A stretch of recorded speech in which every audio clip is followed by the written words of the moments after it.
quello che posso portare è cercare di dare il massimo e di dare tutte le mie capacità affinché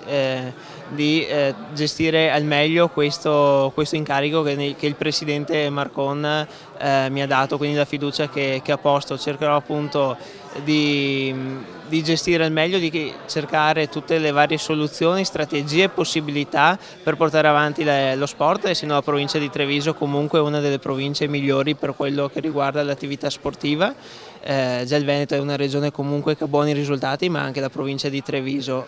proprio anche a livello turistico non è il mio strato turismo, però sicuramente bisognerà far sinergia turismo e sport, e anche le politiche giovanili, essendo giovani, anzi sono il consigliere più giovane della provincia, insomma cercheremo di dare un po' uno slancio anche su questa delega. Poi sia sport che politiche giovanili sono deleghe che ho nel mio comune Valdobbiadene, e quindi cerchiamo insomma di portarla avanti meglio possibile. Cercherò di dare il meglio e sicuramente di essere riferimento per i giovani della provincia di Treviso, questo assolutamente sì.